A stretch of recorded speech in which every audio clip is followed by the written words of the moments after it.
That particular bald eagle was found by a rancher about 4 or 5 miles west of Cedar City, Utah. The eagle was on the ground. The rancher was a little concerned because the eagle seemed like it was tame and it would just sit there. And the eagle sat there for a couple of days, and then the rancher decided to give me a call that the eagle just wasn't moving and wondering if the eagle might be sick. When I first saw the eagle, it was sitting under a group of cottonwood trees. Well, you're standing. That's a good sign. No apparent injury. It was quite a ways away from power lines, and it was quite a ways away from roads. So not really understanding what could have caused the eagle to just be sitting there, I carefully approached the eagle, and the eagle refused to move. Hi. How are you? Well, you're sure a pretty thing. And I scooped the eagle up and gave it a quick check over, and it was incredibly skinny, which is a bad sign. It hasn't been eating for a very long time. Probably hadn't had a meal in 2, almost 3 weeks. So obviously it went from a mild concern to a really critical condition. We determined that lead poisoning was the issue because we could find no physical injuries. The eagle had severe neurological issues. You know, you treat the symptoms. You want to make sure that the eagle gets lots of food, lots of fluids. Subcutaneous IVs are in order. Fluids, feeding tubes, medications. Try this, huh? As far as being able to identify the issues, that really comes with experience. You know, I've been caring for these animals for the past 48 years, and I've got a pretty good handle on a variety of illnesses, diseases, injuries that occur. I really hate when they're too sick to bite. All of the animals that come to our rescues, or at least almost all of them, are in absolutely critical condition, and it's a really bad thing when the animal just sits very quietly in the transport kennel and won't move and won't fight back and those kinds of things. So I have to reach in and grab him. If he just lays there or sits there and acts tame, we know that eagle is in really poor shape. And so immediately we bring him out of the kennel. We, as quickly as possible, get food and fluids into him, give him a thorough health examination, and then start to plan the treatment that the eagle will receive in the hopes of saving its life. And so that's kind of the point. Anytime that you see an animal a wild animal that appears to be tame, it is deathly ill. They do not want to socialize with us. They don't want to be a part of us. They just want to be back in the wild and left alone. This particular eagle was in absolute critical condition. It had lost more than half its body weight. It probably was not going to survive, no matter what we did to help this poor animal. And I'm a little bit sensitive to not wanting to videotape what I call dead eagles. And so my wife Susan says, let's go videotape this, and I says no, it probably wasn't going to be worth the time to videotape it. This eagle has a very, very slim chance of survival.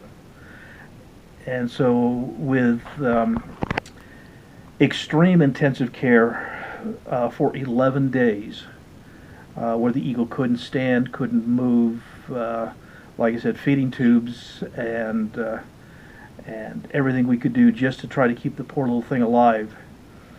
After 11 days, Susan approached me again and says, what about taking some videos? And very, very reluctantly I said okay. And so from the video of me acquiring the eagle and getting it out of its airport kennel to the very first video you see of me feeding the eagle, there was an 11-day period in there where I truly didn't believe the eagle would survive. Hey, little guy. We're going to start off with some fluids. By the 11th day, the bird was standing, which was a good sign, and it was the very first time that it was able to stand on a very, very low perch. That was exciting that he was able to step up onto a perch. Yes, we do. Come on, little guy. How are we doing this morning? Oh, good. You want a bite? That's a good thing. Please understand, I have had animals make it even further than that in the recovery and still not survive. So there was a little glimmer of hope, but we couldn't allow ourselves to hope too much because the disappointment if we lost that eagle would have been severe. There's my boy. Okay. There's your fluids and your medicine. Now,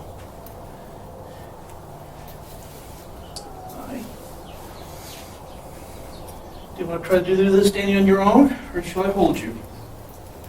Let's see if we can do this with you just standing on your own, sweetheart, huh? Initially, there was 3 or 4 feedings a day, and in the process of the feeding, I would check the bird's weight and not use a scale, but I would take my fingers and feel its keel bone, its breastbone, and as the eagle regains strength and weight, that breastbone, the muscle around the breastbone starts to cover more and more of the bone, so the bone doesn't stick out as far. Each feeding, and again 3-4 feedings a day, each feeding would last about 10 to 15 minutes. And again, this is not an animal that I want to socialize with. This is not an animal that's a pet. This is an animal that we want it to be wild, and so the less human contact, the better. It would take about 20 minutes to a half hour to prepare the food and fluids and medications for it. The food that we would start off using, because it would have a difficult time digesting, we would use we wouldn't use whole animal carcasses, but what we would use is either jackrabbit meat, cottontail meat, pigeon breast, quail breast, again, natural foods. And as the eagle continued to get stronger and stronger, then we could start giving what we call casting material, and that would consist of whole mice for the eagle, so that it not only would get a more complete diet, but it would then be able to regurgitate the pellets to help clean out its digestive system. And then once the eagle is able to feed itself, then it would get whole carcasses of jackrabbits, quail, pigeons, rats, mice, and the eagle would be allowed to free feed or feed itself. Our bald eagle this morning actually turned around on his perch. That might not sound like a big achievement to most of you, but in his weakened condition, and him being able to turn around on the perch. Remember all of you that were in gymnastics and you practiced on the balance beam and how difficult it was to turn on the balance beam? Well, these guys live on a balance beam their whole life. And for him to have the strength and coordination to turn himself around on the perch in his condition was a huge achievement. And so we're very, very excited about that. This guy right here was incredibly ill. All indications were lead poisoning. He's got some neurological issues. He may have some vision issues. And we have saved his life. We are able to feed him. He's able to perch, and whether or not he will be able to become physically fit enough to be able to return to the wild, we won't know that for months. But that's the goal: is get this guy back to the wild. Now, here's the sad part: by federal law, If we cannot return this eagle back to the wild, the eagle can be placed in an educational program, or the eagle must be euthanized. And that just tears me apart. I've been caring for these guys for 47 years, and it just terrifies me, the thought of working with this eagle for 6 months and he not being able to be releasable, and that I will have to euthanize him. And I promise all of you that'll be an extremely bad day for me. That is why it's so very, very important that we get the Cedar Canyon Nature Park up and running. The Cedar Canyon Nature Park will be a place where non-releasable wildlife can be placed in natural habitats and be used for wildlife education. Well, the first thing I'm going to do this morning is I want to check and see how much weight he's gained. And instead of using a scale, I will feel his heel bone, his breastbone. And this, again, don't do this. This can be very dangerous. They do bite. Yes, you do, huh, sweetie? Oh, that's a good boy. That's my baby. Shh. Okay. Now, see, I've distracted him here. Then I'm going to get my hands up under here and feel his breast. There's my baby. Oh, such a good. Oh, you're doing better. He's got more weight on his breastbone right here, which means that he is putting on weight. So that's very, very, very good. Now that beak right there is designed to rip large chunks of flesh, and so he could certainly rip a big chunk of flesh out of my hand, but I am keeping him very calm here, and he's doing okay. The next thing that you have to worry about is his feet. These feet right here, 600 pounds per square inch of crushing power in those feet. That's what he kills with. And he could drive those talons through my hand and crush the bones of my hand. So when you're dealing with wild animals, don't approach them. If you think they're sick, please call police dispatch. Do not call 911. 911 is for human emergencies. Call police dispatch. They will dispatch a wildlife rehabilitator like myself, or a conservation officer who is skilled in handling these animals, and let them deal with it. Because if you try to handle an animal like this, you may have to call 911, because it very well could turn into a human emergency, trying to get you to the hospital with an eagle hanging off your arm. So please do not approach or pick up sick or injured wildlife. Well, it's time for his breakfast, and we're very pleased with how he's eating. I got a bag full of mice here. Now these are domestically raised mice that we order in by the thousand to feed these guys. Please understand, these are like $2 a piece. So feeding these guys is extremely expensive, and I use a pair of forceps to keep my fingers a little bit further away, so he eats the mouse instead of my hand. There we go. That's my boy. That's my boy. There we go. Yes, now you know it's breakfast time, huh? Yes, you do. There's my kid.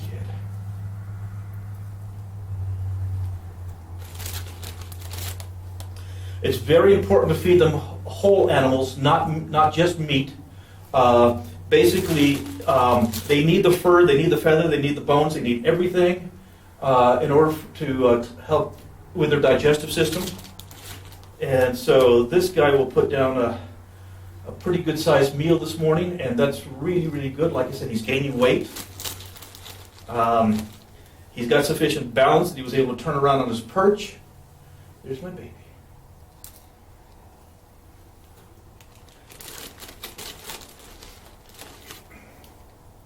But he's still very, very much a long ways out of the woods. He has got a lot of healing to do still before he can be returned to the wild.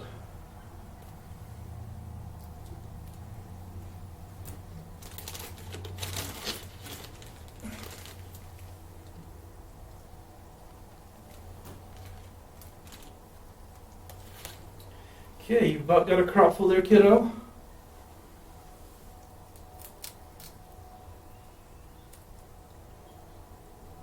You've had enough? Okay. That's a pretty good meal. That's almost the whole bag. Okay, one more time. Let me check you out here. Yes, I know. Let me check you out. me see. There you go. It's okay, baby boy. There we are. Shh. Okay, that's a pretty good sized meal that you've got in your crop right now. So you're doing all right. We'll give you your dinner, a dinner feeding. Yes, we will give you dinner feeding a little later. Okay. You ready for some breakfast, big guy? Are you? Are you ready for your breakfast? We had steady progress with the eagle. He's now jumping up on a perch that is about 2.5 feet off the ground, able to turn around, able to perch well.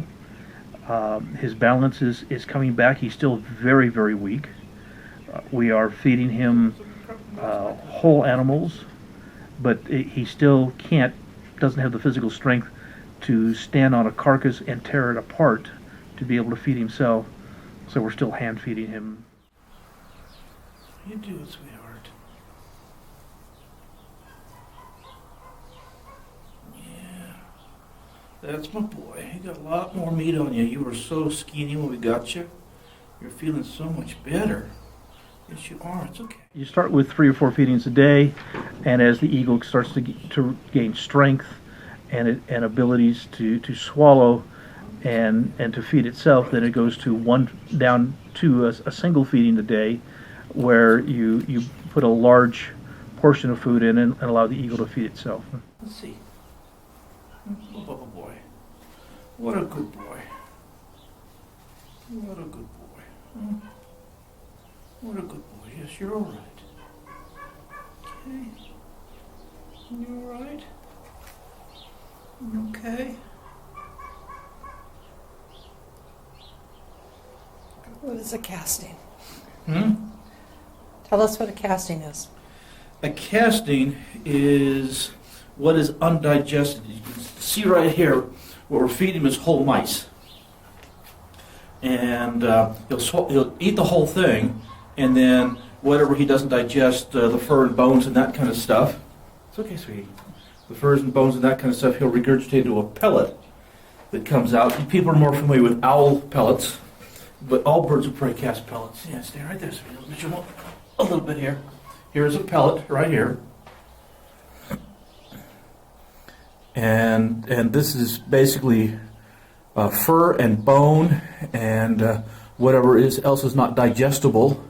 And they regurgitate that about 24 hours after they've eaten. And I gave him an evening meal last night, and so he may not have brought it back up yet, so he doesn't want to eat and put food on top of his casting so he can cast a little easier. You're okay. That's my boy. Yes, you are. You're such a good boy. There you go. And,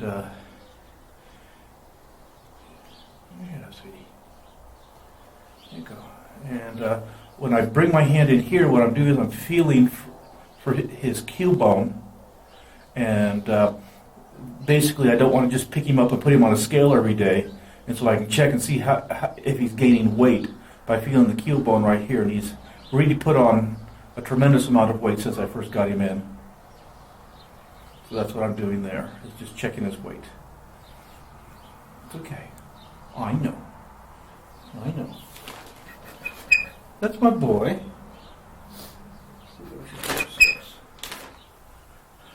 Take this, sweetie. Once you start to eat, then you go. You just have to get him to start.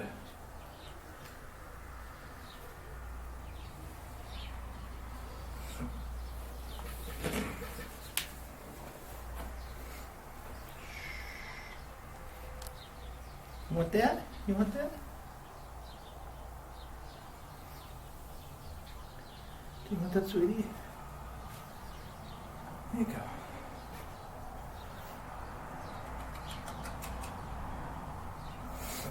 But as I've told everybody before, he's not out of the woods yet. He's still very weak. Yes, I know. We'll feed you a little later after you've had your casting. After your casting's come up, we'll give you some breakfast. You haven't had your casting yet today. Here's my boy. Okay. You're all right. Yes, you're all right. That's my boy. The basic rule is that these are wild animals, these are not pets, and the less human interaction, the better. And so we try to minimize all human contact as much as possible. Okay.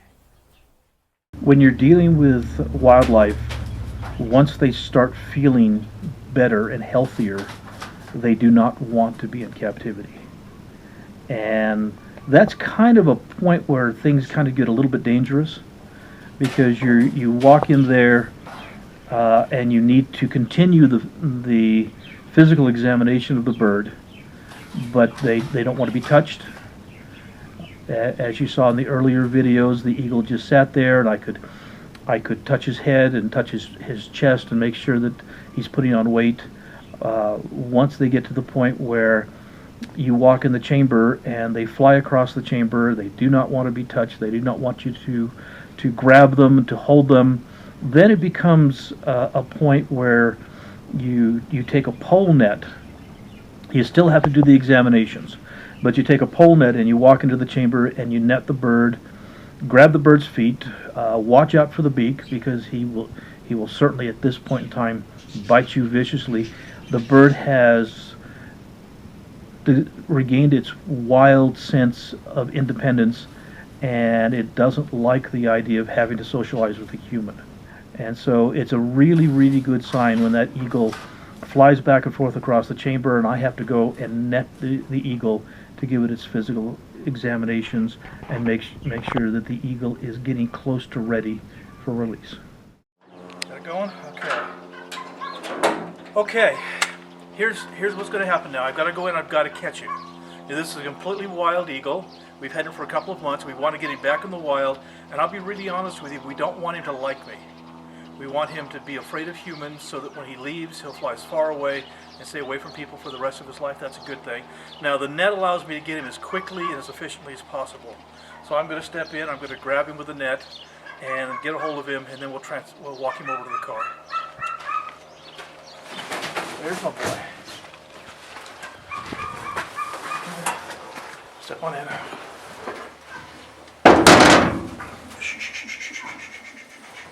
There's my boy.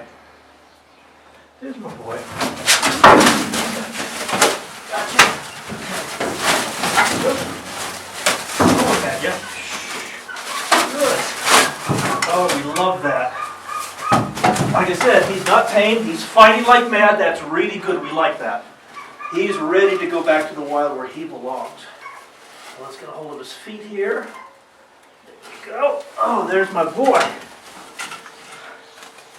For those of you that have seen the previous videos of this eagle, you can recognize that he is 100% feisty and fighting and he wants to go back to the wild so bad right now.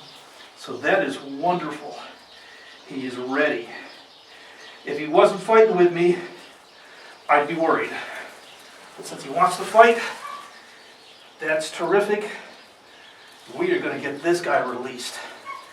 And that's the goal, is to get him back in the wild as quickly as we can, as efficiently as we can. I can get the let go of the net here. A little bit of a hassle, but we're almost there. One more tail to let loose. There we are. There's my boy. Oh, I know. You can bite me. That's all right. There's a common belief among many native peoples that if you say your prayers with an eagle feather, the eagle feather will carry your prayers to God. And so when I have an eagle that's ready to be returned back to the wild, we will frequently seek out individuals or organizations that could use some extra prayers and give them the opportunity to release the eagle. Herein lies the problem.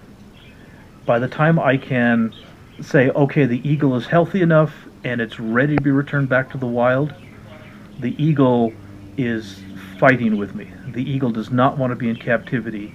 The eagle could injure himself in captivity. And so when I call an organization or individual and says we need to do an eagle release, the vast majority of times they say, well, okay, can we do it next month? Can we do it in 3 or 4 weeks? And the answer is no. The moment that eagle is ready to be returned to the wild, he has to be returned to the wild. Okay. Now this is a hood. And this is his stress protection. These guys, their eyesight is so good, a lot of movement, especially transporting the car, will frighten them. They can injure themselves.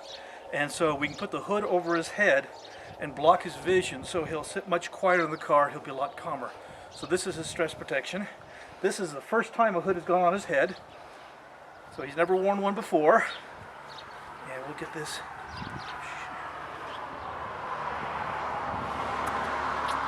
There we go. This particular Eagle release basically just said anybody that wants to go up to Bryan Head, which is the ski resort northeast of Cedar City, and stand at the top of the mountain and release the eagle. We're going to release the eagle back to the wild, and we offered everybody, adults, not children, but we offered any adult that was there, if they would like to be the person to actually release the eagle. We would put their name in a fishbowl and draw a name, and that's the person that releases the eagle. The reason that we make any wildlife release public, especially eagle releases, is to educate the public. When I first moved to southern Utah as a volunteer wildlife rehabilitator, we were receiving about a dozen shot eagles every year. And it wasn't that the people of southern Utah hated eagles, they just saw no value in them. And so they would drive out through the agricultural areas and say, well, there's a big bird, let's shoot it. 38 years of school programs, 38 years of scout programs, 38 years of community events, 38 years of wildlife releases for the public's education. We receive a shot bird of prey about one every other year, maybe even less. And so it's the education, you know, that eagle release will save more eagles than I will save in a year, because the general public gets to see how beautiful they are, how majestic they are, up close and personal, and see their value. And once the eagle's in the sky, I guarantee everyone that attended that eagle release, when they go back out to eagle habitat, will be very careful not to injure eagles. The purpose for the release, first, is to return the animal back to the wild. That's the primary focus.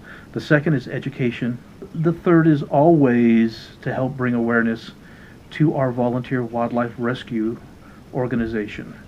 And so people get the opportunity to see and to understand the work that we do. You know, like I said, taking the animals out and just turning them loose without the public is certainly easier for us, especially me. But we could release injured wildlife all day long, and if nobody knows that we released them and that we cared for them, then we would have a very hard time raising money for our wildlife rescue center. The U.S. Fish and Wildlife Service will not allow us to ban rehabilitation animals.